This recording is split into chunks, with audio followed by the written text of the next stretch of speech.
IFRS 17 공시 요건과 문제 해결 방안 3. 눈앞에 다가온 IFRS 17 시대 현안 점검 9. 공시 내용 및 그 요건의 방대함. 정부에서 공시의 부재, 인식금액의 설명에 관하여 나열하였다. 지루하고 어렵지만 실제 어떤 형식으로 근거 측정 결과와 연결하여 측정 결과의 정합성을 검증하고 기준서 유예 가능성을 정리하여 서술한 것인가에 관한 구체적 실무 내용이라고 이해해 주기 바란다. 이어서 인식금액의 설명의 마지막 절 109에서 생략, 기업은 보고기간 말에 언제 CSM을 이익으로 인식하는지 정량적, quantitatively, 으로 또한 정성적, qualitatively, 적합한 배분 기간별로 공시하여야 한다. 이러한 정보는 원수 계약과 보유 재보험 계약 별도로 각각 제공하여야 한다. 전편에서 강조하였듯이 RA도 계약의 경계를 넘어 즉 미래 자녀 보험 서비스 기간까지만이 아니라 최종 종결 시점까지 보상 서비스 기간 종료 시점까지 배분하여야 한다. 공시 117, 120까지 부재, 중대한 판단, IFRS 17을 적용할 때로 짧은 요건이 나열되어 있는데 객관적으로 충족시키기가 쉽지 않다. 왜냐하면 판단의 근거를 정량적으로 제시하여야 하기 때문이다. 117. IFRS 17을 적용함에 있어 중대한 판단 및 판단의 변경을 공시하여야 한다. 구체적으로 다음 사항을 포함하여 입력 정보, 인풋, 가정 및 사용 추정 기법을 공시하여야 한다. A.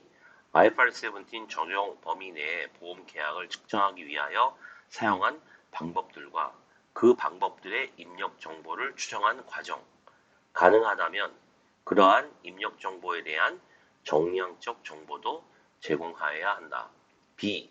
계약을 측정하기 위하여 사용한 방법과 입력 정보 추정 과정의 모든 변경과 각 변경의 이유와 영향을 받은 계약의 유형. C. A에서 다루지 않았다면 다음을 위해 사용한 방법. 1. 재량의 행사에서 파생하는 미래현금 추정치의 변동과 직접 참가 특성이 없는 계약의 미래현금흐름 추정치의 기타 변동을 구분하는. 문단 D98 참조. 2. 비금융 위험에 대한 위험 조정 변동 금액을 보험 서비스 요소와 보험 금융 요소로 세분하였는지 전부 보험 서비스 결과로 표시하였는지를 포함하여 비금융 위험에 대한 위험 조정 금액을 결정하는. 3.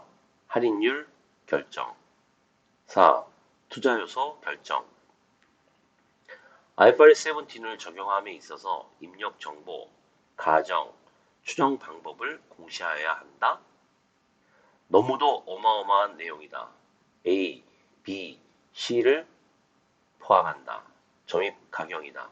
더 나아가 A에서 보험 계약의 측정 방법과 그 측정 방법의 입력 변수, 인풋을 추정하는 과정을 공시하여야 한다. 인풋에는 여러 가지가 있다. 데이터, 가정. 가정에는 유지율, 손해액 진정계수, loss development factor, 빈도, 심도 등등. 모수, parameter, 로그 정규 분포에 뮤 추정치, 시그마 추정치, 갬마 분포에 알파 추정치, 베타 추정치 등. 추세율, trend factor, 미래 추세 반영 기간 등 너무나도 많다. 물론 어떤 모델을 선택하느냐에 따라 인풋은 다양하다. 많은 지식과 경험이 요구되는 계리적 실무 내용이다. 학부에서 수학 통계학을 전공하고 한국 계리사 시험을 보는 것만으로는 너무도 불충분하다. 더구나 IFRS 17에서 요구하는 측정 방법론을 한 번도 실무적으로 해본 경험이 없는 상태라면 더더욱 불가능하다. 충분히 이해는 하겠다. 그렇다고 비판을 안 할 수는 없다. 더 나아가 예를 들어 3. 할인율 혹은 모위험 수익률 곡선을 감독 회계에 따라 금감원에서 제시한다는 것을 시장의 해외 자본들이 어떻게 이해할 것인가 생각해보자. 몇몇 회사가 별도로 할인율을 결정하여 적용하겠다고 하는 것은 별개의 이슈이다. 너무나 오랫동안 과거 보험감독원, 금융감독원이 정해주는 대로 하다 보니 전문 지식 및 실무의 바탕인 보험, 계리과학, Actuarial Science의 토대와 뼈대, 그 위의 건물이 너무도 부실한 상황이다. 한 가지 이와 관련하여 영국 EMB사와 협업할 때 들었던 일화를 소개하겠다. 북미, 미국과 캐나다, 물론 호주와 뉴질랜드도 같은 영연방이라 같을 것이다. 에서는 강제 가입 보험, 즉 의무보험을 제외한 임의 가입 보험, 소위 임의보험은 프라이싱은 시장의 자율에 맡긴다. 자동차 보험, 공적 보험인 산업재해보험, Workers' Compensation은 강제로 가입하여야 하므로 우리처럼 감독 당국, 각 주 단위의 승인을 받아야 한다. 그런데 영국에 출장 갔을 때 일반화 선형 모델 소프트웨어인 엠블럼 개발을 주도했던 파트너가 엠블럼이 영국 시장을 거의 장악하여 모든 회사가 자동차 보험의 레인메이킹을 엠블럼으로 하는데 오직 한 회사만 알 수 없는 본인만의 방법 혹은 모델로 레인메이킹을 수행하고 있고 결과도 나쁘지 않다. 그런데 그 회사의 대표 계리사가 본인 혼자서 보험료 수준을 정하고 다른 아무도 모른다. 믿을 수가 없었다. 임의보험이 아닌 의무보험에도 불구하고 영국은 시장의 자율로 보험료를 정하게 하고 있는 것이다. 20년도 더 지난 과거의 에피소드이다. 프라이싱, 레인메이킹이 시장의 자율에 맡겨지는 것이다. 한편 우리나라에서는 대학에서 학부, 대학원, 박사과정을 개설하여 운영할 주객관적 역량 또한 부재하다. 또 다른 에피소드를 소개하겠다.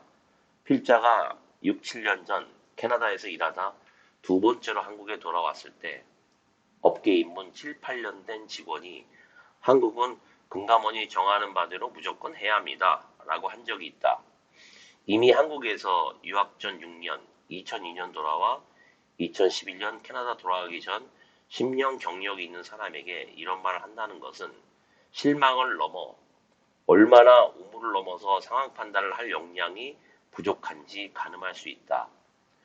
또 하나 소개할 에피소드는 생명보험 분야에서만 일을 해오던 직원이 트라이앵글 맨이라고 필자에게 부정적인 평가를 한 적이 있다. 다처음 분석 및 모델링의 경험이 부재해서 생기는 일이다. 암담한 현실이다. 또한 추정 기법, 측정 방법 혹은 모델을 방법론 차원에서 설명한다는 것이 그다지 쉬운 것이 아니다. 추정, estimation, 추정치, estimate는 통계학에서 익숙한 개념이다. 예를 들어 계리적 가정의 추정의 일부로서 베타 분포의 모수, 파라미터인 알파 햇, 베타 햇을 추정하려면 최대 우도 함수, MLE, Maximum Likelihood Function을 이용해야 하는데 간단히 구할 수 없고 소위 수치 계산법, Numerical Method를 이용해야 한다. 그 방법도 여러 가지이다. 수치 계산법을 사용하기 위해서는 데이터가 필요한데 샘플링 기법을 사용하여 임의적, 랜덤으로 생성해야 한다. 그 다음 모수를 이용하여 예컨대 유줄 분포를 확률적으로 추정한다라고 하려고 한다면 몬티카를로 방법을 선택하여 회차별 유지율 시나리오를 원하는 만큼 생성할 수 있다. 물론 각 유지 회차, 월별, 분기별, 연별 등 별로 모델링 하려면 추가적인 기술적 처리가 필요하다. 간단한 상품의 계약에 대해서는 현금흐름 추정치를 결정론적 방법을 이용하여 도출할 수 있지만 기준서에 따르면 예외적인 경우로서 몇 개의 모수를 이용한 추정을 제시한다. 정규 분포가 그 예일 것이다. 119. 비금융 위험에 대한 위험 조정 금액을 결정하기 위해 사용한 신뢰 수준을 공시해야 한다. 비금융 위험에 대한 위험 조정 금액을 결정하기 위하여 신뢰 수준 기법 이외의 기법을 사용한다면 사용한 기법과 그러한 기법의 결과치에 해당하는 신뢰 수준을 공시해야 한다. 이에 관해서는 별도로 길게 다루겠지만 본고에서는 110절에 관한 원칙만 강조하고자 한다. 신뢰 구간은 통계학에선 신뢰 구간, confidence interval과 관련된 개념이다. 여론조사와 관련하여 익숙하게 듣는 용어이기도 하다. 위 그래프에서 알파를 0.1, 10%라고 하면 신뢰 구간의 파란 영역은 분포의 90%에 해당된다. 플러스 마이너스의 양측은 각각 0.05, 5%에 해당되며 표준 정규 분포의 경우 그에 따른 z 값은 근사치 1.96을 구할 수 있다. 6시그마 캠페인을 기억하는가? 99.999999999%, 즉 0.00000001보다 작은 불량률, 오차율을 말하는 것이다. 신뢰 수준 기법은 bar, value at risk 라고도 하며 위 그래프에서 보듯이 확률 변수, 즉 현금 흐름의 분포를 추정하면 미인 값과 기업에서 정한 신뢰 수준, 예를 들어 75% 혹은 80% 등에 해당하는 확률 변수 값과의 차이가 위험 조정 값이 된다. 여기서 또 한 가지 지적할 점은 75%이 누가 언제 어떻게 정했는가 하는 것이다. 그저 50%인 중간값과 미디언, 100% 값의 중간값이라고 편하게 말할 수 있지만 어떤 근거도 없다. 국제계리사회 IAEA에서 발간한 모노그래프 위험조정 리스크 어드저스먼트를 보면 예제라고 하더라도 65%일 90%를 예시하고 더 나아가 기업 특정 엔티티 스페시픽이기 때문에 사업 부문 포트폴리오별로 신뢰 수준이 다를 수도 있다고 설명하고 있다. 위 그래프는 CTE Conditional Tail Expectation 혹은 T-VAR, Tail-VAR라는 방법론이다.